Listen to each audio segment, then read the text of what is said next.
പുരാണങ്ങളിൽ തന്നെ പറയുന്നുണ്ട്, ഈശ്വരനെ വിശ്വസിക്കുന്നവരും ഈശ്വരനെ വിശ്വസിക്കാത്തവരും തമ്മിലുള്ള സംവാദങ്ങൾ. ക്ഷേത്രങ്ങളിൽ പോലും നിരീശ്വരവാദത്തെ വായിക്കുകയും ചർച്ച ചെയ്യുകയും ചെയ്യുന്ന സംവിധാനം ഭാരതത്തിലെ ക്ഷേത്രങ്ങളിൽ ഉണ്ടായിരുന്നു. ചർവാകനും പിപ്ലാദനും, നിങ്ങൾ വൈശാലി എന്ന് പറഞ്ഞ സിനിമ കണ്ടിട്ടുണ്ടാവും.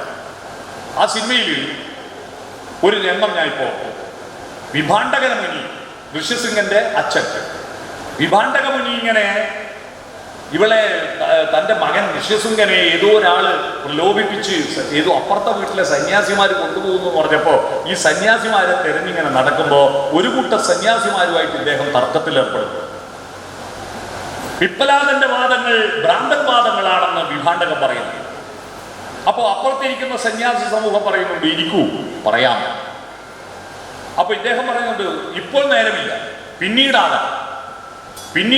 ഇവരല്ല തൻ്റെ മകനെ പ്രലോഭിപ്പിക്കുന്നതെന്ന് തിരിച്ചറിഞ്ഞപ്പോ അവരെ അന്വേഷിച്ച് കണ്ടെത്തട്ടെ, എന്നിട്ട് നിങ്ങളുടെ അടുത്ത് വരാമെന്ന് വിഭാണ്ഡക മുനി പറയുന്നത്.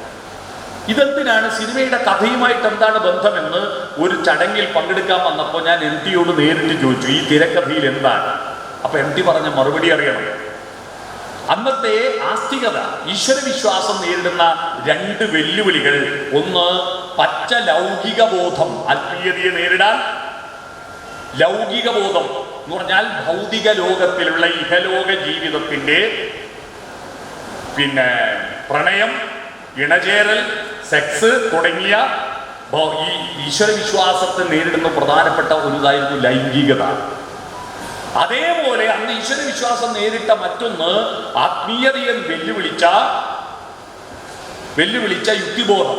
അത് ചർവാകൻ്റെതായിരുന്നു. പിപ്പലൻ എന്ന് പറഞ്ഞ കണം, ചർവാകൻ കണാദനാണ്. അപ്പൊ ഇത് രണ്ടും ആത്മീയത നേരിട്ടു എന്ന് ബോധ്യപ്പെടുത്താൻ വേണ്ടിയിട്ടാണ് ആ തിരക്കഥയിൽ ആ ഭാഗം ചേർത്തതെന്ന് പറഞ്ഞു. അറിയണം, ഭാരതത്തിൽ ഗാർഗി എന്ന രാമായണത്തിൽ ഗാർഗി രാമന്റെ സദസ്യ. ഗാർഗി രാമനെ വെല്ലുവിളിക്കുന്നുണ്ട്. ദൈവത്തെ ആരാധിക്കുന്നതിനപ്പുറത്തേക്ക് യുക്തിപൂർവം ചിന്തിക്കുന്നവളാണ് ഗാർഗി. ജാബാല എന്ന് പറയുന്ന സ്ത്രീയുണ്ട് പുരാണത്തിൽ, ജാബാല. ഇവരൊക്കെ യുക്തിവാദമുള്ളവരാണ്. പക്ഷെ അവരൊന്നും എഴുതി വെച്ച ഒരൊറ്റ പുസ്തകം നമുക്ക് കിട്ടിയിട്ടില്ല. കാരണം അത് മുഴുവൻ ശങ്കരാചാര്യന്റെ കാലത്ത് കത്തിച്ചു കളഞ്ഞു. ശങ്കര ദിഗ്വിജയം എന്ന് കേട്ടിട്ടില്ലേ? യുക്തിബോധത്തെ മുഴുവൻ നശിപ്പിച്ച് അവരെ മുഴുവൻ തർക്കത്തിലും ആയുധം കൊണ്ടും തോൽപ്പിച്ച് അത് മുഴുവൻ നശിപ്പിച്ചിട്ടാണ് ശങ്കരൻ ദിഗ്വിജയം നടത്തിയത്. പിന്നെ ഈ ചർവാകന്മാരെ പറ്റിയും പിപ്പലാദന്മാരെ പറ്റിയും നമുക്ക് ഇവിടുന്ന് കിട്ടുന്ന, ഇവര് തർക്കത്തിൽ തോൽപ്പിച്ച വാദങ്ങളിലൂടെയാണ് ഇങ്ങനെ കുറച്ച് ടീം ഉണ്ടായിരുന്നു എന്ന് പറഞ്ഞാൽ കമ്മ്യൂണിസ്റ്റുകാരുടെ പുസ്തകങ്ങളിൽ RSSനെതിരെയുള്ള പരാമർശത്തിലൂടെ മാത്രം RSSനെ തിരിച്ചറിയും പോലെയാണ്. വിചാരധാരയോ RSSന്റെ പറ്റിയുള്ള പുസ്തകങ്ങളൊന്നും കിട്ടാതെ കമ്മ്യൂണിസ്റ്റുകാരുടെ പുസ്തകങ്ങളിൽ ഇവരെ ചെയ്ത തെറ്റാണ് എന്ന് വാദിക്കുന്നത് കിട്ടിയതുപോലെയാണ് നമുക്ക് യുക്തിവാദത്തിനെതിരായി കിട്ടിയത്. RSSന്റെ പുസ്തകങ്ങളിൽ കമ്മ്യൂണിസ്റ്റുകാരെ ആക്ഷേപിച്ചിട്ട് കിട്ടിയ വാദങ്ങൾ കിട്ടും പോലെയാണ്. യഥാർത്ഥത്തിൽ അവരെഴുതിയതൊന്നും നമുക്ക് കിട്ടിയിട്ടില്ല. നമുക്കാകെ കിട്ടിയത് അവസാനം ശങ്കരാചാര്യർ സർവജ്ഞപീഠം കയറാൻ വേണ്ടി പോകുമ്പോൾ വഴിതടഞ്ഞ കാട്ടാളന്റെ വാദങ്ങളാണ്. കാട്ടാളൻ അത് പിന്നെ കാട്ടാളൻ ശിവനാന്ന് വരുത്തിട്ടുള്ളൂ. അങ്ങനെ ഉണ്ടല്ലോ, ആരെങ്കിലും വിവരമുള്ളതെന്നും പറഞ്ഞെങ്കിൽ അത് ദൈവത്തിന്റെ അവതാരം. ഞങ്ങളുടെ നാട്ടിലൊക്കെ ഉണ്ട് ഒരു താണജാതിക്കാരിൽ കുറച്ച് വെളുത്തവനോ നല്ല ബുദ്ധിയുള്ളവനോ ഉണ്ടെങ്കിൽ പറയും അത് അവൻ്റെ അച്ഛൻ പറയാം. അത് മേൽജാതിക്കാർ പറഞ്ഞു വരുത്തുന്ന ഒരു ഭീകരമായ അന്യായമാണത്. അതുപോലെയാണ് താണജാതിക്കാരുടെ കൂട്ടത്തിൽ എന്തെങ്കിലും നന്ദ പറഞ്ഞാൽ അത് ബ്രാഹ്മണനാണെന്ന് വരുത്തി തീർക്കാൻ വേണ്ടിയിട്ടുള്ള പരിശ്രമം നടത്തും.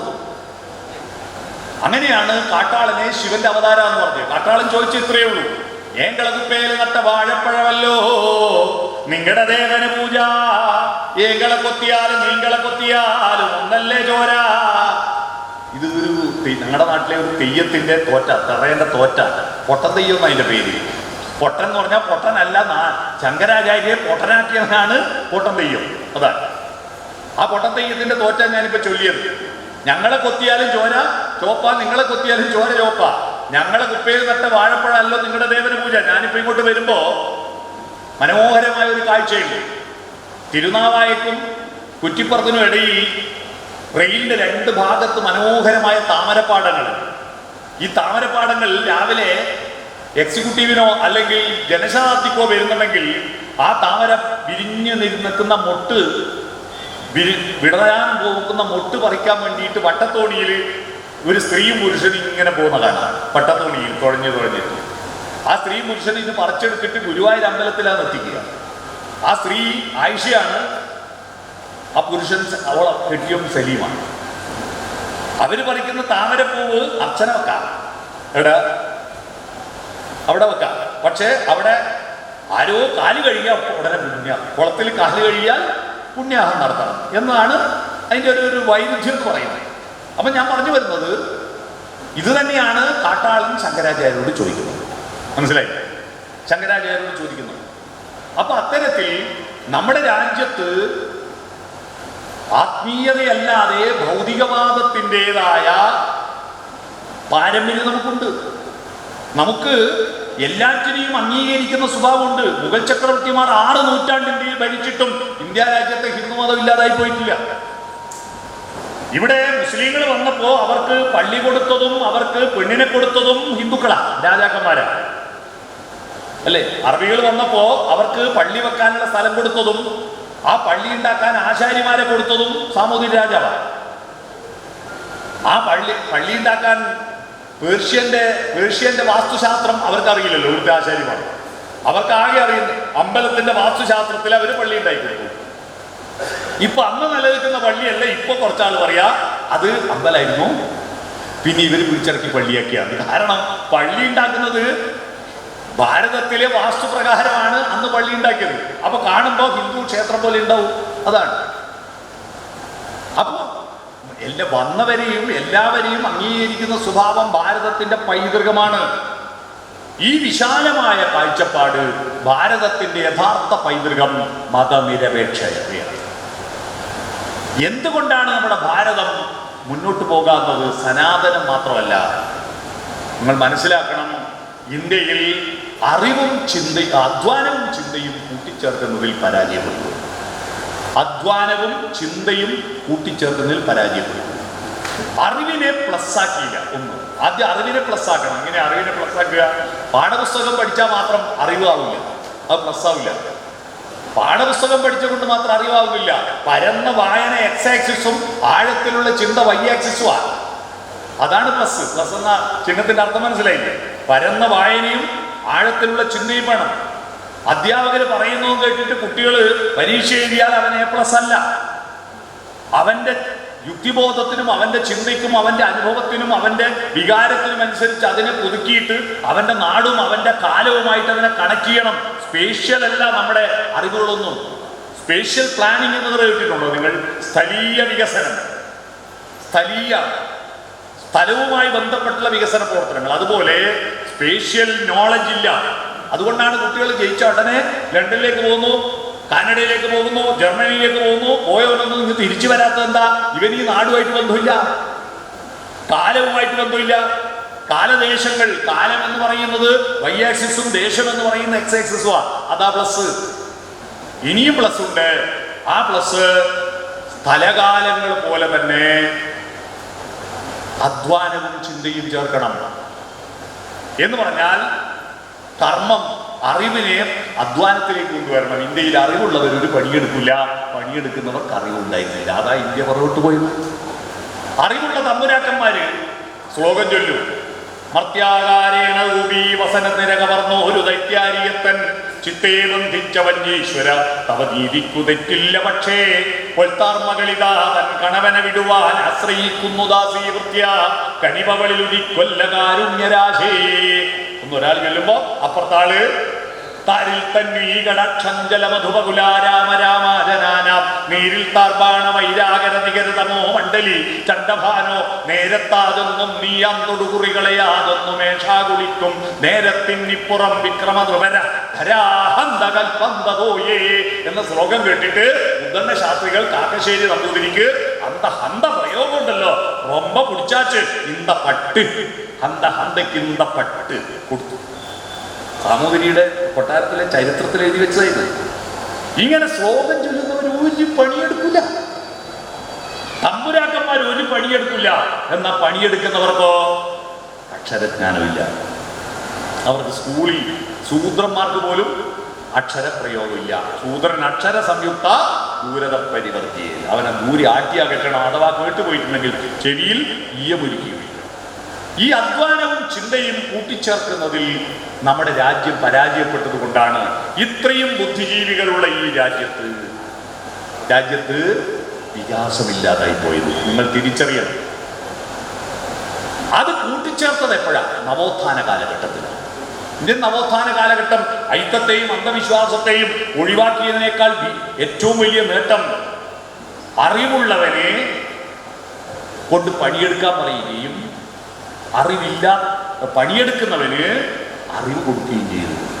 അതിനു മുമ്പ് തിരുമേനി, തമ്പുരാൻ, എംബ്രാശൻ എന്നറിയപ്പെടുന്നതിന് പകരം നമ്മുടെ നാട്ടിൽ മാഷ്, ടീച്ചർ, മേസ്ത്രി എന്നൊക്കെ അറിയപ്പെടാൻ തുടങ്ങി. തൊഴിലിന്റെ അടിസ്ഥാനത്തിൽ ടൈലർ എന്നൊക്കെ അറിയപ്പെടും.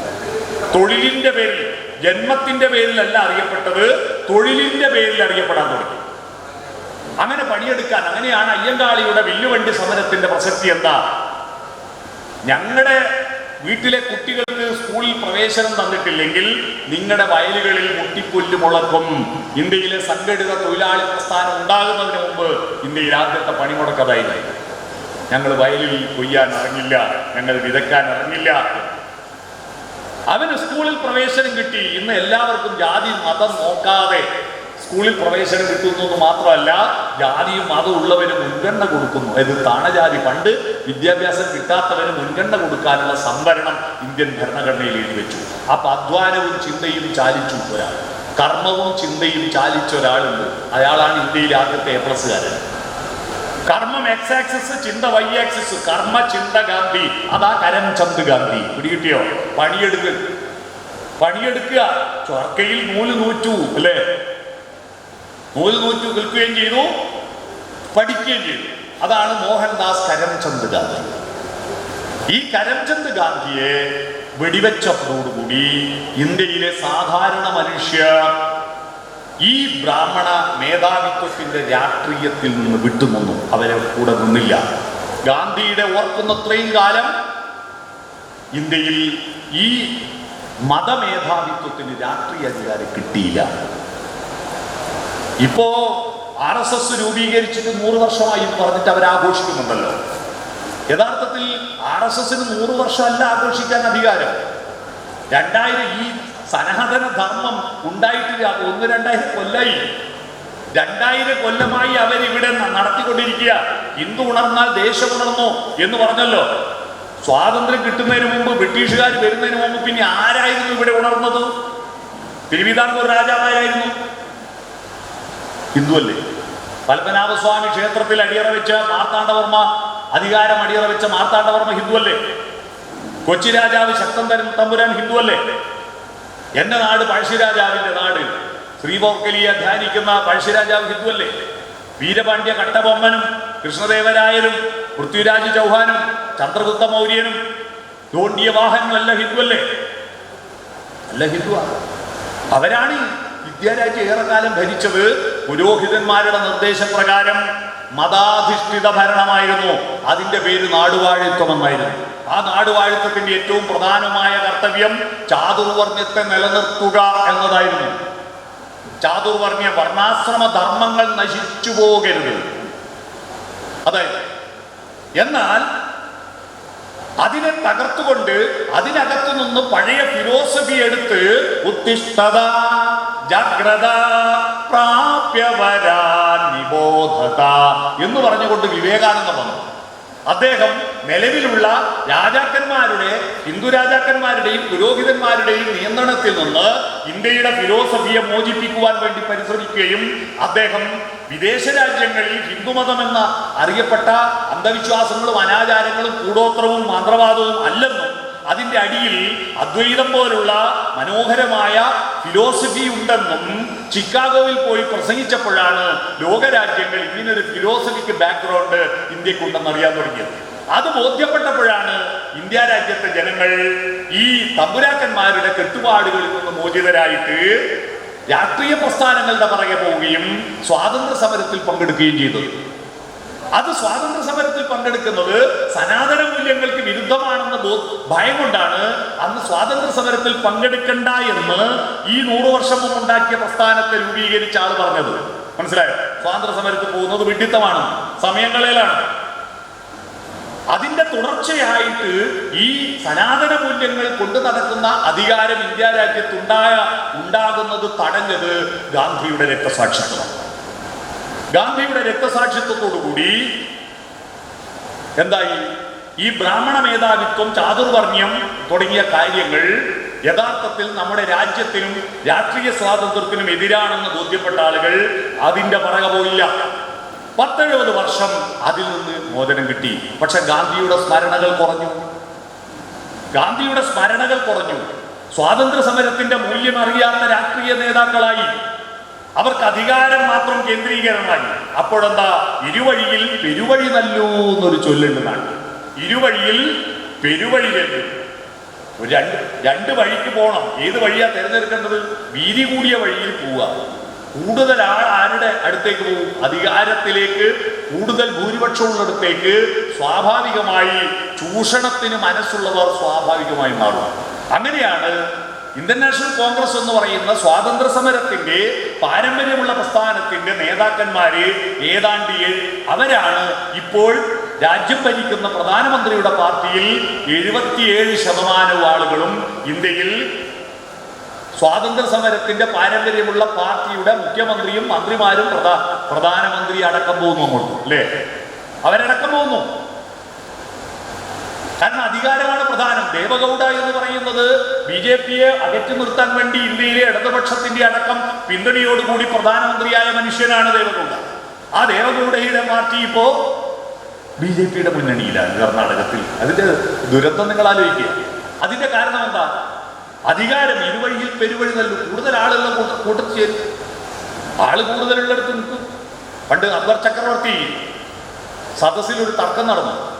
എല്ലാ പുരുഷന്മാരും ഭാര്യ പറയുന്ന പോലെ കേൾക്കുന്നവരാണെന്ന് ഒരു വിഭാഗം പറഞ്ഞു. അക്ബർ പറഞ്ഞു അങ്ങനെയൊന്നും അല്ല, എല്ലാവരും അങ്ങനെയല്ല, കുറെ ആളുണ്ടാകാം.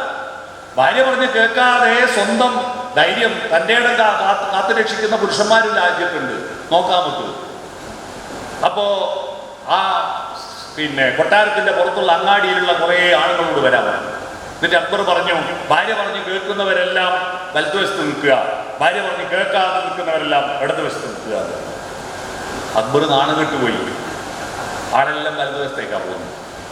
ആരുമില്ലേ. ഭാര്യ പറഞ്ഞ് കേൾക്കാത്ത ഒറ്റ ഒരുത്തനില്ല. നോക്കുമ്പോൾ ഒറ്റ ഒരുത്തം വന്നു നിന്നു. അക്ബർ പറഞ്ഞു, എല്ലാവരും അങ്ങനെയല്ല എന്ന് ഞാൻ പറഞ്ഞല്ലോ. അയാളെ വാക്കിന് വിലയുണ്ടായല്ലോ. അവന് പ്രത്യേക മാലയെല്ലാം കൊടുത്ത് സ്വീകരണം കൊടുത്തു. എന്നിട്ട് ചോദിച്ചു, നീ പറഞ്ഞു കൊടുക്കുക, എങ്ങനെയാണ് നീക്ക് പിടിച്ചു നിൽക്കാൻ പറ്റുന്നത്? അപ്പോൾ അവൻ പറഞ്ഞു, ഞാനത് കൊണ്ടൊന്നല്ല ഇപ്പുറം നിന്ന്. വീട്ടിൽ നിന്ന് വരുമ്പോൾ ഭാര്യ പറഞ്ഞു അധികം ആളുകളുടെ അടുത്ത് നിൽക്കരുത്, അതുകൊണ്ടാണ് ഞാൻ ഇപ്പുറം നിന്നതെന്ന് പറഞ്ഞൊരു കഥയുണ്ട്. അതുപോലെ കൂടുതൽ ആളുകളടുത്ത് നിൽക്കുക എന്നത് നമ്മുടെ രാജ്യത്തിൻ്റെ ഒരു തെറ്റായ ജനാധിപത്യ വിരുദ്ധമായ ഒരു സങ്കല്പത്തിന്റെ ഭാഗമായി കൂടുതൽ ആളുകളടുത്തേക്ക് അധികാരം കിട്ടുന്നിടത്തേക്ക് ചേക്കേറും. ആ ചേക്കേറുന്നത് യഥാർത്ഥത്തിൽ ഭൂരിപക്ഷമാണ് സത്യം എന്നത് തെറ്റായ ഒരു സങ്കല്പമാണ്. ഭൂരിപക്ഷമാണോ സത്യം? ജനാധിപത്യത്തിൽ നമ്മൾ വിശ്വസിക്കുന്നുണ്ടെങ്കിലും ഭൂരിപക്ഷം പറഞ്ഞാൽ സത്യമാവില്ല എന്ന് ഗലീലിയുടെ കഥ നമുക്ക് കാണിക്കാം. രാജ്യത്തിലുള്ള എല്ലാ പുരോഹിതന്മാരും കർദിനാൾമാരും ബിഷപ്പുമാരും പറഞ്ഞു സൂര്യനാണ് ഭൂമിയെ ചുറ്റുന്നതെന്ന്. ഗലീലിയോ മാത്രം പറഞ്ഞു ഭൂമിയാണ് സൂര്യനെ ചുറ്റുന്നതെന്ന്. അപ്പോ സഭ പറഞ്ഞതിന് വിരുദ്ധമാണ് ഇദ്ദേഹം ചെയ്തത്. അദ്ദേഹത്തെ ശിക്ഷിക്കാൻ വേണ്ടി വിചാരണ നടത്തുന്ന സദസ്സിൽ ഗലീലിയുടെ സുഹൃത്തുക്കൾ പറഞ്ഞു, നീ നിന്റെ ബാക്കി പരീക്ഷണങ്ങൾ തുടരണമെങ്കിൽ ജീവൻ ബാക്കി വേണ്ടേ, അതുകൊണ്ട് നീ തൽക്കാലം എഴുതി കൊടുക്ക്, സൂര്യൻ തന്നെയാ ഭൂമിയെ ചുറ്റുന്നത്. അങ്ങനെ ഗലീലിയോ എഴുതി കൊടുത്തു, സൂര്യനാണ് ഭൂമിയെ ചുറ്റുന്നത്. കർദിനാൾമാരും ബിഷപ്പുമാരും അട്ടഹസിച്ചു. കണ്ടോ, ഇതെല്ലാം പറഞ്ഞിട്ട് അവസാനം നമ്മൾ പറഞ്ഞെടുത്തെത്തിയല്ലോ എന്ന് പറഞ്ഞ് അട്ടഹസിച്ചു. ഗലീലിയോനെ തുറന്നു വിട്ടു. റോഡിലെത്തിയപ്പോ ഗലീലിയോ വിളിച്ചു പറഞ്ഞു, 1000 കർദിനാൾമാരും ബിഷപ്പുമാരും വിളിച്ചു പറഞ്ഞാലും ആ കൊച്ചു ഭൂമി സൂര്യനെ ചുറ്റും, അത് യാഥാർത്ഥ്യമാണ്. ഭൂരിപക്ഷം പറഞ്ഞാൽ കായ്വെക്കില്ലല്ലോ. ഒരു സ്കൂളിൽ പണ്ട് ഗാന്ധി ജയന്തി സേവനഭാരത്തിന് ഒരു കൊലകൊത്തി കുണ്ടിൽ വെച്ച് ഒക്ടോബർ 2 നമുക്ക് പഠിപ്പിച്ച് തിന്നാന്ന് ഹെഡ്മാസ്റ്റർ അസംബ്ലി പറഞ്ഞു. ഒക്ടോബർ 2 കുട്ടികളെല്ലാം പഴവും തിന്നാലോ ഗാന്ധിയെ ഓർത്തിട്ട് സ്കൂളിൽ പോയി. കുണ്ടിൽ പഴുപ്പിക്കാൻ വെച്ച കുണ്ട് തുറന്നു നോക്കുമ്പോൾ പഴുത്തിട്ടില്ല. അന്ന് പുക വെച്ചത് കെട്ടുപോയി. അപ്പം മാഷ് വീണ്ടും വിളിച്ചു പറഞ്ഞു കായ പഴുത്തിട്ടില്ല, പിന്നെ ഒരു സുഖം. കുട്ടികളാണെങ്കിൽ വിശന്നിട്ട് ഒരു പഴം എന്ന് പറഞ്ഞാൽ അവർക്ക് വലിയ കാര്യമാണ്. അവർ സ്കൂൾ ലീഡർമാരോട് ക്ലാസ് ലീഡർമാരോട് ബഹളം വെച്ചു, എന്ത് നമ്മളെ പറ്റിക്കലല്ലേ. അപ്പോൾ സ്കൂൾ പാർലമെന്റ് യോഗം വിളിച്ചു ചേർത്ത് ഐകണ്ഠ്യേന പ്രമേയം പാസാക്കി കായ പഴുത്തിരിക്കുന്നു, ഇന്ന് തന്നെ കൊടുക്കണം. ജനാധിപത്യത്തിൽ വിശ്വസിക്കുന്ന മാഷ് കുട്ടികൾക്കെല്ലാം പച്ചക്കായ വിതരണം ചെയ്തു എന്നൊരു കഥയുണ്ട്. ഭൂരിപക്ഷം പറഞ്ഞാൽ കായ ഒഴുപ്പോ? ആകാശത്ത് 1,00,000 നക്ഷത്രങ്ങൾ ഉണ്ടായിട്ടും രാത്രി വെളിച്ചമുണ്ടോ? എന്നാ പകൽ ഒറ്റ നക്ഷത്രമേ ഉള്ളൂ, അതിന് വെളിച്ചം കിട്ടുന്നില്ലേ? എന്തുകൊണ്ടാ? ആ പകൽ എന്ന നക്ഷത്രം എന്ന സത്യത്തോട് നമ്മൾ അടുത്തായത് കൊണ്ടാണ് നമുക്ക് വെളിച്ചം കിട്ടുന്നത്. ഇതിനെക്കുറിച്ച് വയലാർ എഴുതിയിട്ടുണ്ട്. പ്രപഞ്ചം മുഴുവൻ വെളിച്ചം നൽകാൻ പകലിനൊന്നേ വിളക്കുള്ളൂ, 1,00,000 നക്ഷത്ര ദീപങ്ങൾ കൊളുത്തി സ്വപ്നം കാണുന്നു രാത്രി, വെളിച്ചം സ്വപ്നം കാണുന്നു രാത്രി. ഇത് അദ്വൈതം ജനിച്ച നാട്ടിലെന്ന പാട്ടിലെ വരിയാണ്. ഭൂരിപക്ഷമല്ല സത്യം തീരുമാനിക്കുന്നത്. സത്യം എന്നത് സത്യം തന്നെയാണ്. അത് നിങ്ങൾ അംഗീകരിച്ചാലും എതിർത്താലും സത്യം സത്യം തന്നെയാണ്. ഭൂരിപക്ഷം തീരുമാനിക്കേണ്ടത് ദൈവത്തിന്റെ കാര്യത്തിലോ പ്രപഞ്ചത്തിന്റെയോ ശാസ്ത്രത്തിന്റെയോ കാര്യത്തിലല്ല. ഭൂരിപക്ഷം തീരുമാനിക്കേണ്ടത് ഭരണപരമായ കാര്യങ്ങളിലാണ്. കൂടുതൽ വികസന കാര്യങ്ങളിലാണ് ഭൂരിപക്ഷം തീരുമാനിക്കേണ്ടത്.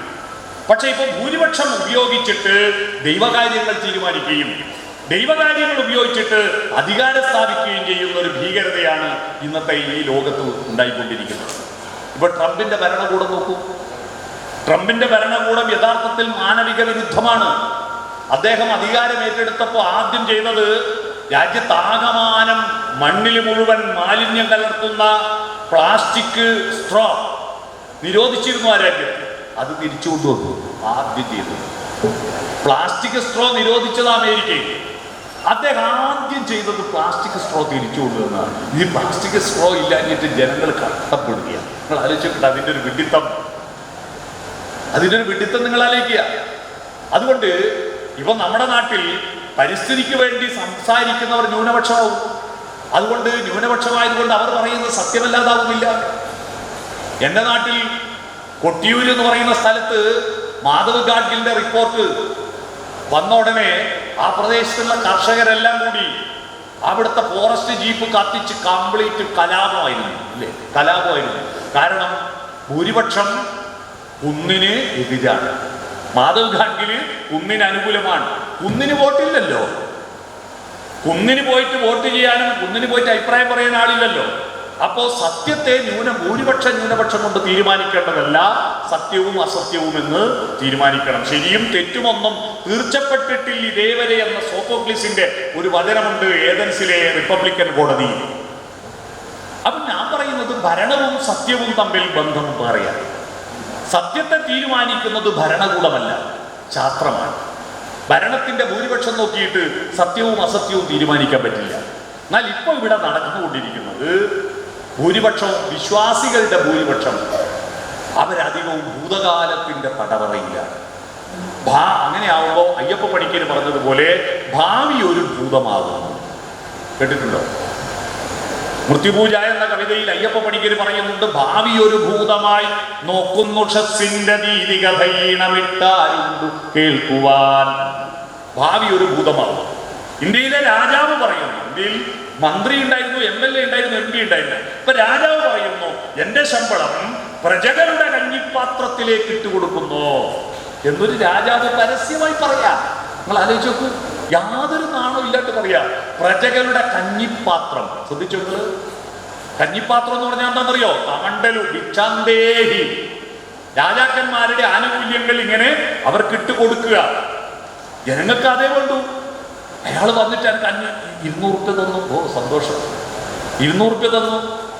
ഞാൻ കഴിഞ്ഞ ദിവസം ഒരു നാട്ടിൽ പോയി. ഒരു നാട്ടിൽ പോയപ്പോൾ അവിടുത്തെ ജനങ്ങളോട് ചോദിച്ചു, എങ്ങനെ ഇവിടുത്തെ MLA എങ്ങനെ വീണ്ടും ജയിക്കുമോ? ഈ MLA തന്നെ ജയിക്കുന്നു. കഴിഞ്ഞ MLA ഒരുപാട് വികസനം ഞങ്ങൾ മണ്ഡലത്തിൽ കൊണ്ടുപോകും, ഒരുപാട് വികസനം. പക്ഷെ അദ്ദേഹം ചോദിക്കുന്ന ആൾക്കൊക്കെ പൈസ എടുത്തു കൊടുത്തില്ല. ഇപ്പോഴത്തെ MLA ഒരു വികസനം കൊണ്ടെന്നില്ല. പക്ഷേ എല്ലാ തൊഴിലുറപ്പ് തൊഴിലാളികൾക്കും സാരി വാങ്ങിക്കൊടുത്തു. അയാളെ വണ്ടിയിൽ നിറയെ സാരിയും ക്രിക്കറ്റ് ബാറ്റും ഷട്ടിൽ ബാറ്റെല്ലാം ഉണ്ടാവും നിറയെ. എടിയൊക്കെ പോകുമ്പോൾ കുട്ടികളെല്ലാം കളിക്കുന്നുണ്ടെങ്കിൽ ഇതാ എൻ്റെ വേഗം ബാറ്റ് പിടിച്ചോ, ഇതാ ഷട്ടിൽ. ഒരു റോഡും ഇല്ല, പാലും ഇല്ല, ഒരു വികസനമില്ല. പക്ഷേ ഈ സാരി കിട്ടിയാലും അയാളെ വീട്ടുകാർ പോട്ടിയല്ലോ. ഇതാണ് വികസനമെന്ന് തെറ്റിദ്ധരിച്ചു പോയി. വ്യക്തിപരമായി പ്ലീസ് ചെയ്യിക്കലാണ് ഒരു ഭരണാധികാരിയുടെ ജോലി എന്നത് ഫ്യൂഡലിസത്തിന്റെ പാരമ്പര്യമാണ്. ആനുകൂല്യങ്ങൾ വഞ്ചി രാജൻ ജയിക്കൂതാക, കാരണം എനിക്ക് പട്ടുംപളിയും തന്നു എന്ന മട്ടിൽ അത്തരത്തിൽ നമ്മുടെ രാജ്യം ഫ്യൂഡലിസത്തിന്റെ സനാതന മൂല്യങ്ങൾ എന്ന് പറയുന്ന അധുനാതനയ്ക്ക് വിരുദ്ധമായിരിക്കുന്ന മൂല്യങ്ങളുടെ പ്രാക്ടീസാണ് ഇപ്പോൾ ഇന്ത്യയിൽ നടക്കുന്നത്. ഇതിനെ നേരിടുക എളുപ്പമല്ല. കാരണം ഭൂരിപക്ഷം ആളുകളും വിശ്വാസികളാണ്. അവർക്ക് ദൈവത്തിന്റെ പേര് എന്ന് പറഞ്ഞാൽ സതി നിരോധിച്ചപ്പോൾ ഇന്ത്യയിൽ സതി നിരോധിച്ചു. എന്തൊരു തോന്നിയവാസമായിരുന്നു സതി. ഭർത്താവ് മരിച്ചാൽ ഈ മക്കളെ ആര് നോക്കും? നമ്മുടെ മഹാഭാരതത്തിൽ ഗാന്ധാരിയെ വലിയ ആളായിട്ട് ഇങ്ങനെ എടുത്ത് അവതരിപ്പിക്കും. ഗാന്ധാരി 100 മക്കള് സത്യമേവ ജയതേ എന്ന് പറഞ്ഞാലല്ല, ഗാന്ധാരി ഒരൊറ്റ ഒരുത്തിയാണ് മഹാഭാരത യുദ്ധത്തിന് കാരണക്കാരി. അറിയോ? കാരണം 100 മക്കളും നല്ല മക്കളായിരുന്നു. ആ മക്കളെ നോക്കാൻ അച്ഛന് കണ്ണു കാണില്ല, ഈ അമ്മ നോക്കണ്ടേ? തന്റെ ഭർത്താവ് അന്ധനാണെന്ന വിവരം നേരത്തെ അറിയിക്കാത്തതിന്റെ പേരിൽ മന്ത്രകോടിയെടുത്ത് കണ്ണ് കെട്ടി ശപഥം ചെയ്തു, തന്റെ ഭർത്താവ് കാണാത്ത ലോകം ഞാനും കാണൂല. 100 ആണിനെയും ഒരു പെണ്ണിനെയും പറ്റൂ. അച്ഛനും കണ്ടില്ല, അമ്മയും കണ്ടില്ല, ഒരു കുട്ടിയും. 100 മക്കളും. ദുര്യോധനൻ എത്ര നല്ല മനുഷ്യനായിരുന്നു അറിയോ? ദുര്യോധനൻ ആയിരുന്നില്ല ആദ്യം പേര് വിളിച്ചത്, പിന്നെ അങ്ങനെ വീണതാ സുയോധനനായിരുന്നു. സു എന്ന് പറഞ്ഞാൽ നല്ലത് എന്നാണ് അല്ലേ ഭാഷയിൽ. സു എന്ന് പറഞ്ഞാൽ അല്ലാതെ എൻ്റെ പേര് സുരേഷ് ബാബു ആയതുകൊണ്ട് പറഞ്ഞല്ല. സു എന്ന് പറഞ്ഞാൽ നല്ലതാ. ആ സുയോധനൻ ദുഷിച്ച് ദുര്യോധനും ദുഷിച്ച് ദുശാസനും ദുഷിച്ച് ദുശ്ശേനും ആയത് അച്ഛനും കണ്ടില്ല, അമ്മയും കണ്ടില്ല മക്കളെ. അതിൻ്റെ പേരില്ല. അതേപോലെ സതി, ഭർത്താവ് മരിച്ചാൽ ഈ മക്കളെ നോക്കാൻ അമ്മ വേണ്ടേ? അവള് തീയിൽ തുള്ളി മരിക്കുക എന്ന് പറഞ്ഞ് എത്ര ഭീകരമായ മനുഷ്യാവകാശ ലംഘനമാണ്. അത് വിരോധിച്ചപ്പോ 60,000 സ്ത്രീകളാണ് അതിനെതിരായിട്ട് ജയ്പൂരിൽ പ്രകടനം നടത്തിയത്. അറിയുമോ? പ്രകടനം നടത്തിയത് ഞങ്ങൾക്ക് മലക്ക് പോണ്ട എന്ന് പറഞ്ഞിട്ട് പ്രകടനം നടത്തിയില്ലേ? പെണ്ണുങ്ങള് കുലസ്ത്രീകൾ പ്രകടനം നടത്തിയില്ലേ? അതാണ് അതിന്റെ പുറകിൽ. കാരണം അങ്ങനെയാണ്. അത്രത്തോളം വിശ്വാസം കട്ടകെട്ടി നിൽക്കുന്നുണ്ട്. ഇതിൽ തന്നെ ഞാനിപ്പോ ഈ പ്രസംഗിക്കുമ്പോൾ തന്നെ ഇതിൽ എന്നോട് വിയോജിക്കുന്ന ഒരു 25% ആളുകളുണ്ടെന്ന് എനിക്ക് ഉറപ്പാ. ഇവിടെ ഇത് പുരോഗമനാത്മക സംഘടനയൊക്കെ ആണെങ്കിലും അങ്ങനെ പറയേണ്ടിയിരുന്നു എന്ന് വിചാരിക്കുന്ന ആളുകൾ കൂടി ഉണ്ടാവും, ഉറപ്പാ. സ്വന്തം അപ്പുറത്തെ മതത്തിന്റെ പൂജാ അമ്പലത്തിലും പള്ളിയിലും അങ്ങോട്ടും ഇങ്ങോട്ടും പോയി പ്രാർത്ഥിക്കുമ്പോഴും സ്വന്തം ദൈവത്തോട് ഇഷ്ടമുള്ള ഒരു രസകരമായ കഥയാ പറയാം. രസകരമായ കഥ. ഉത്തരേന്ത്യയില് 2 ഹിന്ദു യാചകന്മാര് യാചിച്ചിട്ട് ചില്ലറ പൈസ നാണയങ്ങൾ ശേഖരിച്ച് ഇങ്ങനെ പോകുമ്പോൾ ഇങ്ങനെ പൈസ കിട്ടിയത് എണ്ണി നോക്കുമ്പോൾ മഴ പെയ്യും. മഴയത്ത് ഇവൻ എണ്ണിക്കൊണ്ടിരിക്കുമ്പോൾ ഒരു 25 പൈസ, അന്ന് പഴയ കാലാണ്, 25 പൈസക്ക് വിലയുണ്ട്. 25 പൈസ ചെളിയിൽ വീണുപോയി. 25 വീണുപോയ പൈസ 1000 പറ കിട്ടിയാലും വീണുപോയ പൈസക്ക് വല്ലാത്ത വേജാറായി. അതായത് തപ്പി. ഇത് കിട്ടാഞ്ഞപ്പോ ഇവൻ പ്രാർത്ഥിച്ചത് യാ ഖുദാ എൻ്റെ 25 റുപ്യ തിരിച്ചു കിട്ടണേ. അപ്പൊ മറ്റവൻ ചോദിച്ചു, നീ ഹിന്ദു അല്ലേ? അതെ. പിന്നെ നീ എന്തിനാ യാ ഖുദാ എന്ന് മുസ്ലിങ്ങളാണ് പ്രാർത്ഥിക്കുക, അള്ളാഹുവിനെ. നീ എന്തിനാ മുസ്ലിം ദൈവത്തെ പ്രാർത്ഥിച്ചത്? അപ്പൊ ഇവൻ പറയാ, ഒരു 1 റുപ്യക്ക് വേണ്ടിയിട്ട് നമ്മളെ ദൈവത്തിന് ചലിവരക്കണ്ടെന്ന് വിചാരിച്ചിട്ടാണ്. യഥാർത്ഥത്തിൽ മതങ്ങൾ പറയുന്നത് ഞാൻ മാത്രം ശരിയെന്നല്ല. ഭാരതമതം ആദ്യം വിദ്യാഭ്യാസത്തെ പറ്റി പറഞ്ഞത് സഹനാവവതൂന്നാണ്. പരസ്പരം ചർച്ച ചെയ്ത് പഠിക്കണമെന്നാണ്. സഹനവും ഗുണക്കുന്നാണ്. പഠിച്ചാൽ മാത്രം പോരാ, അതിൻ്റെ മൂല്യം ഉൾക്കൊള്ളണമെന്നാണ്. എന്നിട്ട് കർമ്മപദത്തിൽ സഹവീര്യം കരവാവഹേന. അപ്പോഴാണ് മനസ്സിൽ തേജസ്വിനാവധീത വസ്തു ഉണ്ടാവുന്നത്. ആ വിദ്യ മാ വിദ്യുഷാവഹി. അറിവുള്ളവന് വിദ്വേഷം ഉണ്ടാവില്ല. അപ്പൊ വിദ്വേഷമുള്ളവനെല്ലാം ആരാ? ഹിന്ദുമതത്തിന്റെ ഫിലോസഫിക്കെതിരല്ലേ? വിദ്വേഷമാണ് ഇന്ത്യൻ രാഷ്ട്രീയത്തെ ഇപ്പൊ നയിക്കുന്ന പ്രധാനപ്പെട്ട മോട്ടീവ്. അതുകൊണ്ടാണ് ശാന്താകാരൻ ഭുജകശയനായിട്ട് നിൽക്കുന്ന ശാന്തമായ മുഖമുള്ള ശ്രീരാമനെ എല്ലാം ഇപ്പൊ കലിപ്പൻ ശ്രീരാമനാക്കി. കേട്ടിട്ടുണ്ടോ ഇപ്പോഴത്തെ ചിത്രങ്ങൾ? ദേഷ്യം വന്ന ഹനുമാൻ, കലിപ്പൻ ഹനുമാനും കലിപ്പൻ ശ്രീരാമനുമായി. നാദാത്മികേ എന്ന് പാടിയിട്ട് ശാന്തമായി ജപിക്കേണ്ട ദൈവവചനങ്ങൾ ഇപ്പോ രാമ രാമ രാമ എന്ന് പറയുന്നതിന് പകരം ജയ് ശ്രീറാം അട്ടഹാസമായി പറയും, വിദ്വേഷമായി പറയും. അപ്പൊ യഥാർത്ഥത്തിൽ ഇന്ന് ഹിന്ദു മതത്തിന്റെ പേര് പറഞ്ഞ് നടക്കുന്നവർ ചെയ്യുന്നതെല്ലാം മതനിരപേക്ഷതയ്ക്കോ ഭാരതത്തിന്റെ ഭരണഘടനയ്ക്കോ മാത്രം എതിരല്ല. അവർ യഥാർത്ഥത്തിൽ ഭാരതത്തിന്റെ തനത് ഫിലോസഫിക്കെതിരാണ്. അറിയാം, ഭാരതത്തിന്റെ തനത് ഫിലോസഫി സർവത്ര സമദർശിനാമെന്നാണ്. എല്ലാറ്റിലും ദൈവത്തെ കാണുന്നതാണ്. ഈശാവാസ്യം ഇതം സർവം എന്ന്. തേന ത്യക്തേന ഭുഞ്ചീത, നീ കൊടുത്തിട്ട് തിന്നു എന്നാണ്. ചൂരൽമലയിലും മുണ്ടക്കയിലും വെള്ളപ്പൊക്കം നടന്ന നാട്ടിലും കൊടുക്കാതെ തിന്നുന്നു കേന്ദ്ര ഗവൺമെന്റ്. അപ്പോ ഈശാവാസ്യ ഉപദേശത്തിന് വിരുദ്ധമല്ലേ അത്? കൊടുക്കാതെ തിന്നല്ലേ GST? തരുന്നില്ലല്ലോ, കൊടുക്കാതെ തിന്നുക. അപ്പൊ ഈ ഭാരതത്തിലെ തനത് ഫിലോസഫിക്കെതിരാണ് ഇപ്പോൾ ഇന്ത്യയിൽ നടന്നുകൊണ്ടിരിക്കുന്നത്. അല്ലാതെ ഇന്ത്യൻ ഭരണഘടനയ്ക്ക് മാത്രം എതിരായതല്ല. ഇന്ത്യൻ ഭരണഘടന ഉണ്ടായത് വിദേശ ഭരണഘടനയെ കോപ്പിയടിച്ചിട്ടല്ല, അത് നമ്മുടെ ഭരണഘടനയാണ്.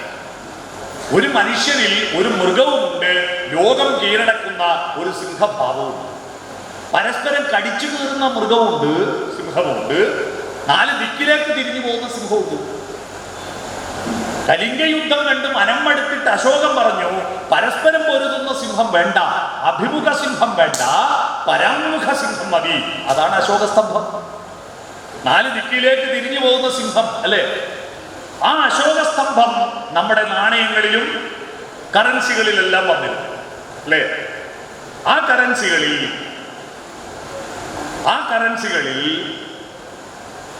ഇപ്പോ നാണയത്തിൽ അശോകസ്തംഭവും മഹാത്മാഗാന്ധി ഔട്ട്, RSSന്റെ അമ്മ ഔട്ട്. ഭാരതാംബ എന്നൊന്നും പറഞ്ഞുകൂടെ?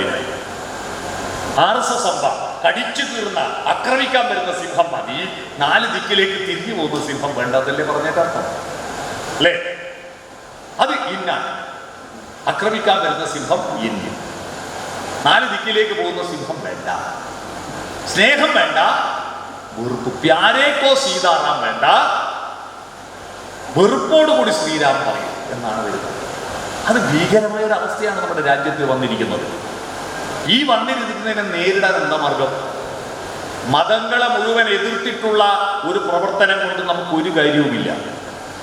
നമുക്ക് യഥാർത്ഥ മതവിശ്വാസികളെ, നന്മയും മൂല്യവുമുള്ള വൻ ജനവിഭാഗം ഇപ്പോഴും ഇന്ത്യയിലുണ്ട്. മതവിശ്വാസികൾ, നന്മയും മൂല്യമുള്ള, ദൈവത്തിൽ പ്രാർത്ഥിക്കുന്ന, മനുഷ്യന് നല്ലത് ഭവിക്കട്ടെ എന്ന് വിചാരിക്കുന്ന മതവിശ്വാസികളാണ് ഇന്ത്യയിൽ കൂടുതലുള്ളത്.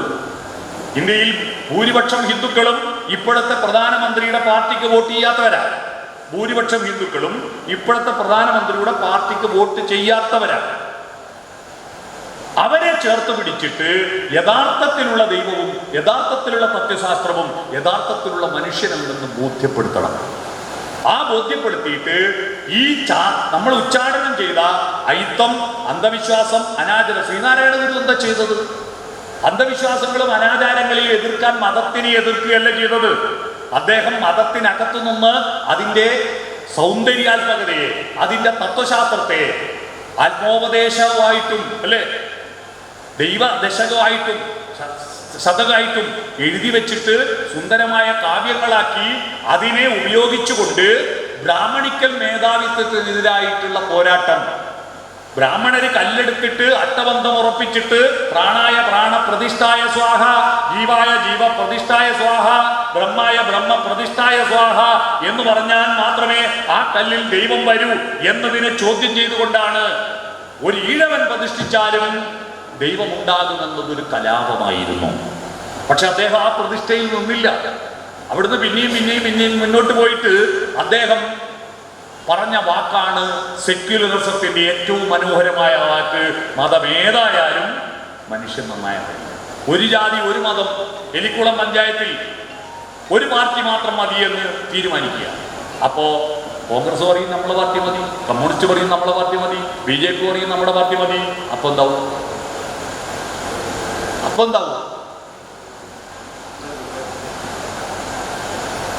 നടക്കുവോ?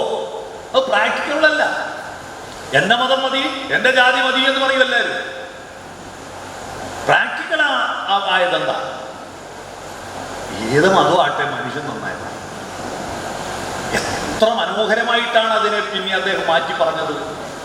ഇതാണ് മതനിരപേക്ഷത. ഈ മതനിരപേക്ഷത മാത്രമേ നമ്മുടെ രാജ്യത്തിന് മുന്നോട്ട് പോകാൻ മാർഗമുള്ളൂ. ഇപ്പൊ നടക്കുന്നത് മതവിദ്വേഷവും കോർപ്പറേറ്റ് മൂലധനവും ചേർന്നിട്ടുള്ള വിജയമാണ്. മതവിദ്വേഷത്തിന് മാത്രമൊന്നും ഒരു രാജ്യത്ത് പിടിച്ചു വെക്കാൻ പറ്റില്ല. അതുകൊണ്ടാണ് മുൻകാലത്തിൽ RSSകാരനായ വാജ്പേയി പ്രധാനമന്ത്രിയായിട്ട് നിന്നില്ലല്ലോ. ഇപ്പൊ വിജയിക്കുന്നത് കോർപ്പറേറ്റ്.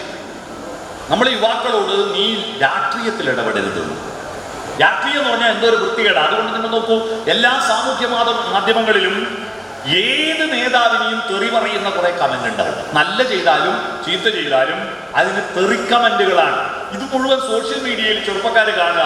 അവരാരെങ്കിലും രാഷ്ട്രീയത്തിൽ ഇറങ്ങണം. എന്തിനാ വെറുതെ ഈ തെറി കേൾക്കുന്നത്? അതുകൊണ്ട് രാഷ്ട്രീയ രംഗത്തേക്ക് ആര് വരുന്നില്ല?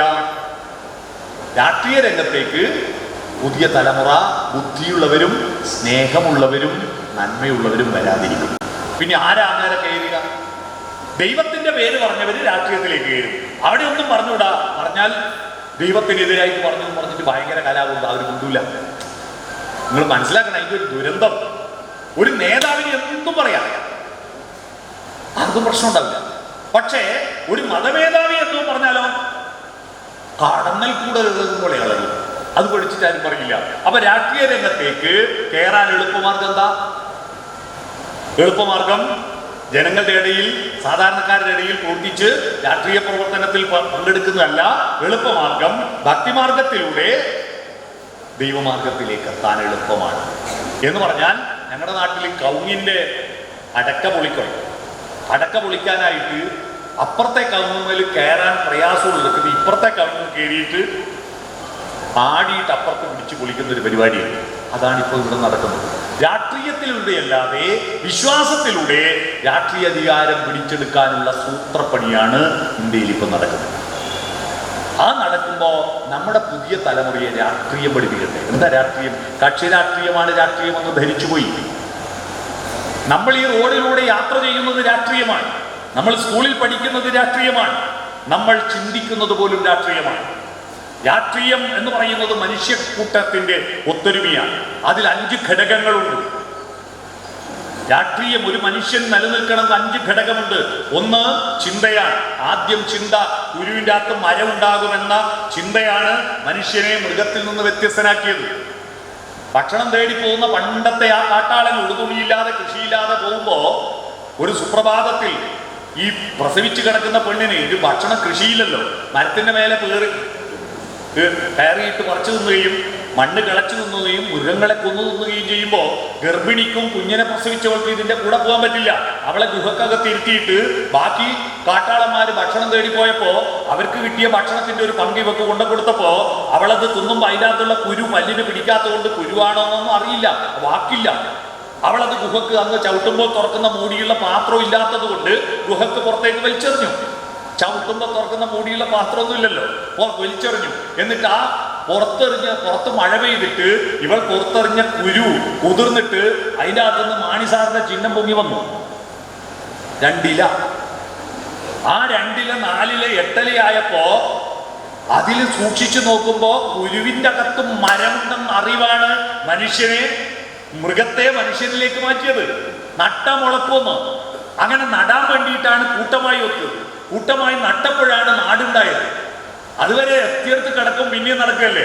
നട്ടപ്പോ മുളക്കുവോ, മുളച്ചാ പൂക്കുവോ, പൂത്താ കായ്ക്കോ, കായ്ച്ചാൽ രുചിയുണ്ടാവും എന്ന് പറയാൻ ആദ്യമായി സ്ഥിരവാസം ആരംഭിച്ചപ്പോഴാണ് മേൽക്കൂരി ഉണ്ടാക്കിയത്. മഴ കൊള്ളാതെ വെയിൽ കൊള്ളാതെ മഴവെള്ളം ഒഴുകി ഇതിന് അടിയിലൂടെ ഒഴുകാതിരിക്കാൻ മണ്ണ് വാരിക്കൂട്ടി കല്ല് പെറുക്കി കൂട്ടി തറയുണ്ടാക്കിയത്. പനയോലകൾ കൊണ്ടും ചലിക്കട്ടകൾ കൊണ്ടും ചുമരുണ്ടാക്കിയത്.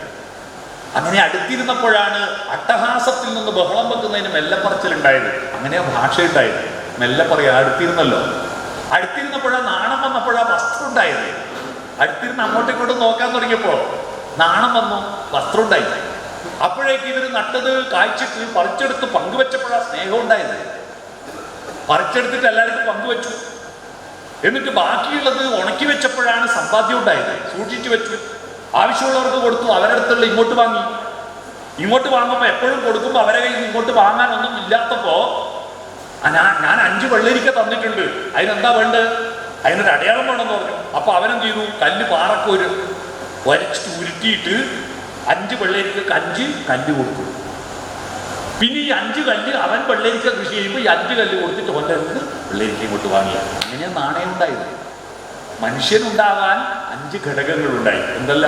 1 ചിന്ത, 2 ആശയവിനിമയം, 3 അധ്വാനം, 4 പങ്കുവെക്കൽ, 5 സൂക്ഷിച്ചു വെക്കൽ. ഈ 5 ഘടകങ്ങളാണ് മനുഷ്യനെ ഉണ്ടാക്കിയത്. ഈ 5 ഘടകങ്ങൾ ആധുനിക ഉപഭോഗ സംസ്കാരത്തിൽ തകർന്നുകൊണ്ടിരിക്കുകയാണ്. 1 ചിന്ത കുറയുന്നു. ചിന്ത വേണ്ട, ആലോചന വേണ്ട, എല്ലാം നെറ്റിലുണ്ട്, എല്ലാം ChatGPT യന്ത്രന്മാരാകും, അല്ലേ? യന്ത്രന്മാർ, ആൻഡ്രോയിഡ് കുഞ്ഞപ്പന്മാരാകും. കമ്മ്യൂണിക്കേഷൻ എല്ലാം ഡിജിറ്റലാണ്. ഭാഷയില്ല, വർത്തമാനമില്ല, പാട്ടില്ല, കഥയില്ല, എല്ലാം പോയി, എല്ലാം ഡിജിറ്റലാണ്. ഇതിൽ മാത്രം നോക്കി നിൽക്കുക, മനുഷ്യന്റെ മുഖത്ത് നോക്കുന്നില്ല. കമ്മ്യൂണിക്കേഷൻ കുറയുന്നു, ജൈവികമായ കമ്മ്യൂണിക്കേഷൻ കുറയുന്നു. 3-മത്തത് അധ്വാനം കുറയുന്നു, എല്ലാം യന്ത്രങ്ങളായി. വേർപ്പൊഴുക്കി പണിയെടുക്കുന്നത് കുറയുന്നു. രവീന്ദ്രനാഥ ടാഗോറിന്റെ ഗീതാഞ്ജലിയിൽ ഏറ്റവും മനോഹരമായ പദ്യം, അമ്പലത്തിൽ നിന്ന് പ്രാർത്ഥിക്കുന്ന പൂജാരിയോട്, ഭജനം പൂജനമാരാധനയും സാധനയും ഹേ നിർത്തുക സാധോ, നിജ ദേവാലയ മൂലയിൽ എന്തിനിരിക്കുന്നു നീ രുദ്ധ കവാടം, നിവൃതമിരുട്ടിൽ നിഗൂഢമിരുന്ന് നീ ധ്യാനിക്കും ദൈവതമവിടെ നിലകൊൾവീല, നിമീലിത ലോചനമൊന്നു തുറക്കൂ, നന്നായി നോക്കൂ. കരിനില മുഴുവൻ കർഷകരോടും വർഷം മുഴുവൻ വഴി നന്നാക്കാൻ പെരിയ കരിങ്കൽ പാറ നുറുക്കിയൊരുക്കും പണിയാളരോടൊത്തും ചേർന്നമരുന്നു ദൈവം. മണ്ണാർന്നിരു കൈകളിലും കൂടച്ചെളിയിലിറങ്ങോ, കളയൂ ശുഭ്രം വസ്ത്രം, കൊതിയോ മുക്തിയിൽ, മുക്തിയിരിക്കുവതെവിടെ, നിനക്കെങ്ങതു കിട്ടും സംസ്കൃതിയോട് സാക്ഷാൽ പ്രഭുവും, സർഗത്തുടലാൽ കെട്ടുപിണഞ്ഞു കിടപ്പു, മതിനിന്ധ്യാനം മാറ്റൂ പൂജാപാത്രം, വസ്ത്രം കീറി മുഷിഞ്ഞതു മതി, നീ അദ്ദേഹത്തോട് കർമ്മപ്രതിയായി ചേരൂ, വേർപ്പൊഴുകട്ടെ വേർപ്പൊഴുകട്ടെ വേർപ്പൊഴുകട്ടെ. അപ്പൊ അധ്വാനം. 4-മത്തത് പങ്കുവെക്കൽ, ഷെയറിങ്. തേന തെറ്റേന ഭുഞ്ചീത, നീ ത്യജിച്ചുകൊണ്ട് ഭുജിക്കുക, പങ്കുവെക്കൽ.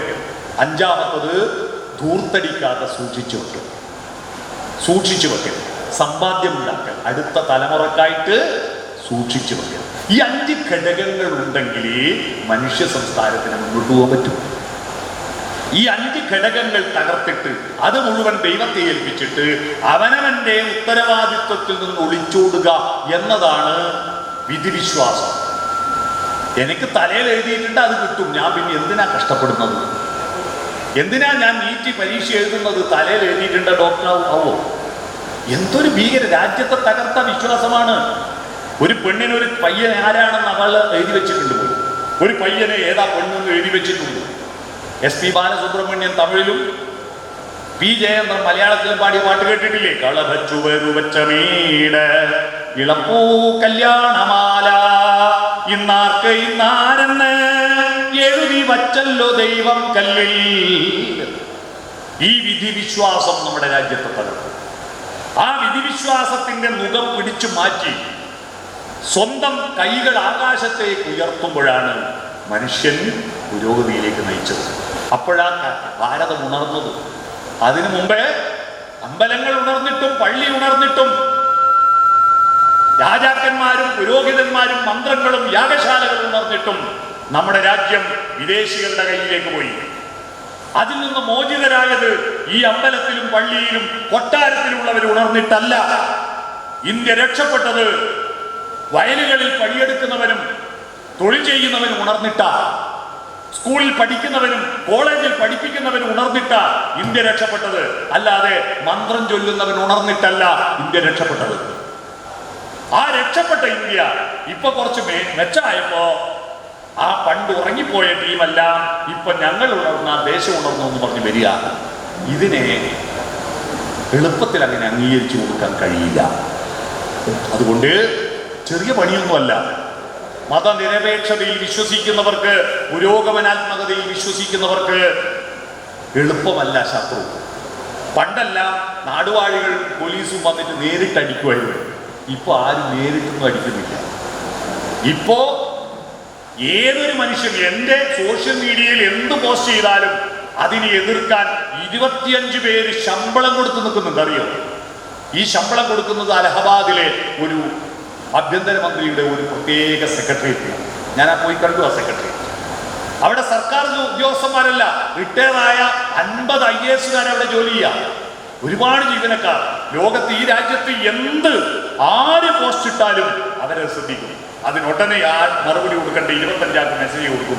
ഇന്നേ ഒരു പോസ്റ്റ് ഇട്ടിട്ടുണ്ട്, എൻ്റെ ഇപ്പോൾ പ്രസംഗം ഇത് സോഷ്യൽ മീഡിയയിൽ ഇട്ടുണ്ടെങ്കിൽ നിങ്ങൾ നോക്കോ, അതിൻ്റെ അടിയിൽ തെറി പറയുന്ന ഒരു സ്ഥിരം 25 ആളുണ്ട്. സ്ഥിരം 25 ആൾ തെറി പറയുന്നത്. അവർക്ക് ശമ്പളം വലിയ പണിയാണ്. യഥാർത്ഥത്തിൽ മനഃശാസ്ത്രം മനസ്സിലാക്കി ഏറ്റവും നന്നായി ഇടപെടുന്നത് ഈ വലതും പിന്തിരിപ്പൻ ശക്തികളാണ്. മാലാഖമാർ കയറി ഇരിക്കാൻ പഠിക്കുന്നിടത്ത് ചെകുത്താൻ കയറി ഇരിക്കുമെന്നൊരു ചൊല്ലി കേട്ടിട്ടില്ല. മാലാഖമാരല്ല ഇപ്പോ വീട്ടിൽ കുത്തിരിക്കുക, എല്ലാം കണക്കാന്ന് പറഞ്ഞിരിക്കുക. ഇതാണ് നമുക്ക് പറ്റുന്നത്.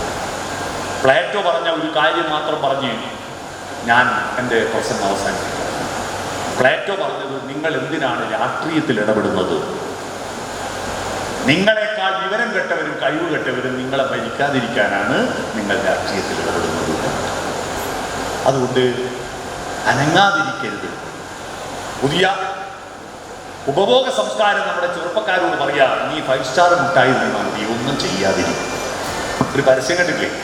5 സ്റ്റാർ മുട്ടായി തിന്നുകൊണ്ടിരിക്കുന്ന ഒരു പയ്യൻ, അതിൻ്റെ അടുത്ത ബസ് സ്റ്റോപ്പിൽ ഒരു വല്യമ്മ ഇരുന്നിട്ട് ആ വല്യമ്മേൻ്റെ സഞ്ചി എന്നൊരു സാധനം റോഡിലേക്ക് വെക്കുന്നു. ആ പയ്യനോട് പറഞ്ഞു, മോനെ ഒന്ന് എടുത്തതാ മോനെ. പയ്യൻ ഈ മുട്ടായി തിന്നതിൻ്റെ രക്കിൽ എടുത്തു കൊടുത്തില്ല. കുറച്ചു നേരം കാത്തപ്പോൾ വല്യമ്മ തന്നെ പോയി ആ സാധനം എടുക്കാൻ വേണ്ടി റോഡിൽ ഇറങ്ങിയപ്പോൾ ഈ ബസ് സ്റ്റോപ്പിൻ്റെ മേൽക്കൂര താഴെ വീണു. ഇവൻ അത് എടുത്തു കൊടുത്തിരുന്നുവെങ്കിൽ മേൽക്കൂര വല്യമ്മേൻ്റെ തലയിൽ വീണ് വല്യമ്മ മരിക്കുകയില്ല. ഇവൻ എടുത്തു കൊടുക്കാത്തതുകൊണ്ട് വല്യമ്മ രക്ഷപ്പെട്ടു. എന്നിട്ട് വല്യമ്മ ഇവനോട് പറയാ, താങ്ക് യു മോനെ, ഒന്നും ചെയ്യാത്തതില്ല. ഇതിൽ വലിയൊരു നെഗറ്റീവ് മെസ്സേജ് ഉണ്ട്. നീ 5 സ്റ്റാർ മുട്ടായി തിന്നാൽ മതി, നീ അൽഫാമ് തിന്നാ മതി, ചിക്കൻ കബാബ് തിന്നാ മതി, നിങ്ങൾ കിൻഡർ ജോയ് തിന്നാ മതി, നീ ഒന്നും ചെയ്യണ്ട. കുഞ്ഞുണ്ണി മാഷ് ഒരു കവിതയുണ്ട്, കണ്ണെടുത്ത് കുപ്പായ കീശയിലിട്ട് കാതെടുത്ത് കമിഴ്ത്തി വെച്ച് തലയെടുത്ത് വയറ്റിൽ തിരികി നാവെടുത്ത് പുറത്തിട്ട് നാടെല്ലാം നടക്കും. കണ്ണ് കുപ്പായ കീശയിൽ, പൈസ ഉണ്ടോന്ന് മാത്രം. കാതെടുത്ത് കമിഴ്ത്തി വെച്ചിരിക്കുന്നു 2100 കുട്ടികൾ. അവർ ജനിക്കുമ്പോൾ അല്ലാഹു ആരാ, യഹോവയാരാ, യഹൂദനാരാ, മുസ്ലിമാരാ, പാലസ്തീനാരാ എന്നറിയാത്ത കുഞ്ഞുങ്ങൾ 2100 കുട്ടികൾ ബോംബ് വീണിട്ടല്ല, ഭക്ഷണം കിട്ടാഞ്ഞിട്ട് മരിക്കുക. വിശന്നിട്ട് മരിക്കുക. 67,000 മനുഷ്യർ മരിച്ചു, അവിടെ മരിച്ചു. അതൊന്നും എനിക്ക് കേൾക്കണ്ട. എൻ്റെ വീട്ടിലല്ലല്ലോ, കാത് കമഴ്ത്തി വെച്ചിരിക്കുന്നു. പല ചിന്ത. രാത്രിയായി, ഇനി എന്താ തിന്നാൻ കിട്ടുക? ബൈക്കെടുക്ക്, വിട്, തട്ടുകടകൾ, ഹോട്ടലുകൾ, വയറ്റില ഭക്ഷണം പറ്റി മാത്രം ചിന്ത. ഏറ്റവും കൂടുതൽ സോഷ്യൽ മീഡിയയിൽ വരുന്ന കമന്റും ലൈക്കും കിട്ടുന്ന പോസ്റ്റുകൾ ഏതാണെന്നറിയോ? Cookery show. പിന്നെ ഏതാണെന്നറിയോ?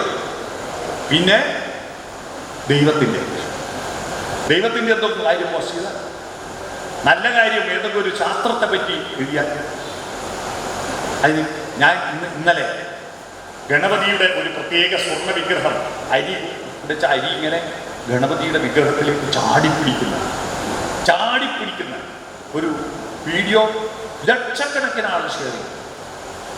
ഇത് ശാസ്ത്രീയമായി തട്ടിപ്പാണെന്ന് തെളിഞ്ഞുകൊണ്ട് നന്നായിട്ടൊരു ശാസ്ത്രത്തെ പറ്റി പറയുന്ന ആളുടെ അതിൻ്റെ മറുപടി, ആ വീഡിയോ വെച്ചിട്ടുള്ള മറുപടി ഞാനിന്ന് എൻ്റെ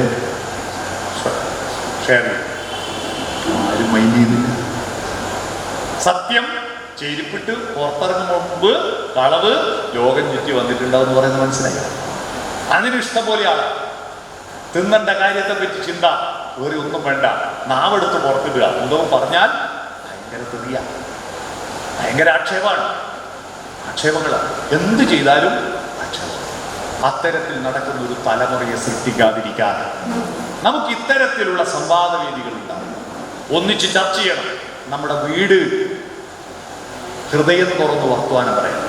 ദുഷിപ്പ് പറയുന്ന ഇടമാണ് മിക്ക വീട്. അതാരാ പോയിന്ന കുട്ടി മഹാവൃത്തിയായിട്ട് പഞ്ചായത്ത് മെമ്പർ ഒരു ചുക്കിനും കൊടുക്കും. പഞ്ചായത്ത് പ്രസിഡന്റ് മഹാവൃത്തി, MLA പോക്ക, മന്ത്രിമാരെല്ലാം ഭക്ഷണന്മാര്, മുഖ്യമന്ത്രി ഭീകരൻ, എല്ലാവരും മോശം. ഒരാളെ ഉള്ളൂ ലോകത്ത് നല്ലേ. അതാരാ? ഞാൻ മാത്രം. ഇത്തരം ചർച്ചകൾ നടന്നിട്ട് നമ്മുടെ കുട്ടികളെല്ലാം ഇപ്പോ I am okay, you are not okay, ഞാൻ മാത്രം ശരി, നിങ്ങളൊന്നും ശരിയല്ല എന്ന മുൻവിധിയോടെ നടക്കുക നമ്മുടെ യുവാക്കൾ. അവരെ I am okay, you are okay, പരുക്കനാണ് ഈ ലോകം, പക്ഷേ ആരാമങ്ങളുമുണ്ട് ഇവിടെ എന്ന ബോധത്തിലേക്ക് കൊണ്ടുവരാനുള്ള പരിശ്രമം നടത്തണം. ആര്? രാഷ്ട്രീയ പ്രവർത്തകർ, പുരോഗമനാത്മക പ്രവർത്തകർ. അല്ലാതെ ഇതൊന്നും ചെയ്യാതെ ഒരുപാട് ചുമരെഴുതി കൊണ്ടും ജാഥ വിളിച്ചതുകൊണ്ടും മാത്രമൊന്നും ഇപ്പോ നാട് നേരിയാൻ പോകുന്നില്ല. അതുകൊണ്ട് ഇന്ന് രാഷ്ട്രീയ പ്രവർത്തനം എന്ന് പറയുന്നത്, പുരോഗമന പ്രവർത്തനം എന്ന് പറയുന്നത് വെല്ലുവിളികൾ നേരിടുന്ന നല്ല ബുദ്ധി ഉപയോഗിക്കേണ്ട, മനഃശാസ്ത്രം ഉപയോഗിച്ചിട്ട് ചെയ്യേണ്ട വലിയ പ്രവർത്തനമാണ്. പക്ഷേ കേവലം ഉപരിപ്ലവമായി പോകുന്നു. പലതും ഉപരിപ്ലവമാണ്. എന്നാൽ അവരാണെങ്കിലോ ആഴത്തിലുമാണ്, നമ്മളോ ഉപരിപ്ലവമാണ്.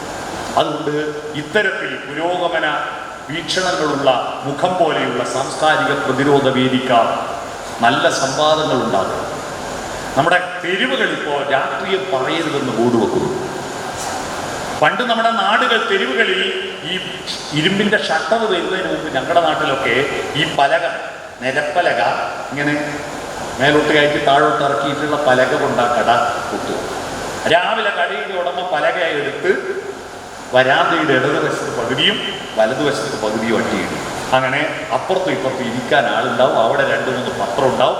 രാവിലെ മുതൽ ചർച്ച തുടങ്ങും. ആ ചർച്ച എത്ര നേരം അവർക്ക് പറയാം. ചായക്കടകളിൽ ചർച്ചയാണ്. ചർച്ച പറഞ്ഞാൽ സംവാദങ്ങള്, വിവാദങ്ങൾ കലാപങ്ങളോ ആവാതെ അവസാനം ഒരു വീടി മറ്റവനോട് വാങ്ങിയിട്ട് പരസ്പരം കത്തിച്ചിട്ട് പോവുകയും ചെയ്യും. അത്തരത്തിലുള്ള നമ്മുടെ തെരുവുകളെയും ഗ്രാമങ്ങളെയും തിരിച്ചു പിടിക്കണം. രാഷ്ട്രീയം പറയുന്ന സ്നേഹത്തിൻ്റെ ഇടങ്ങളായി തിരിച്ചു പിടിക്കാൻ അത്തരത്തിൽ പരിശ്രമിക്കാതെ നമ്മുടെ രാജ്യം വീണ്ടും ഒരു 10 നൂറ്റാണ്ട് കാലം ഇന്ത്യയുടെ ചരിത്രം പോലും ഒരു മനുഷ്യൻ അറിയാത്ത മട്ടിൽ അന്ധകാര യുഗമെന്ന ചരിത്രകാരന്മാർ പറയും. ആ അന്ധകാര യുഗത്തിലേക്ക് നമ്മുടെ നാട് പോകാതിരിക്കാൻ ഇത്തരത്തിലുള്ള സാംസ്കാരിക പ്രതിരോധ വേദികൾ സജീവമായി ഇടപെടണം. ഇത്തരത്തിൽ മൈക്കും കെട്ടിയ പരിപാടിയല്ല. നമ്മുടെ വീടും നമ്മുടെ തെരുവും നമ്മുടെ ഗ്രാമങ്ങളും നമ്മുടെ നാട്ടിടവഴികളും നമ്മുടെ നടവരമ്പുകളും നമ്മുടെ ഇടവഴികളുമെല്ലാം പ്രതിരോധത്തിന്റെ വേദിയാക്കാൻ ഉപയോഗിക്കണമെന്ന് അഭ്യർത്ഥിച്ചുകൊണ്ട്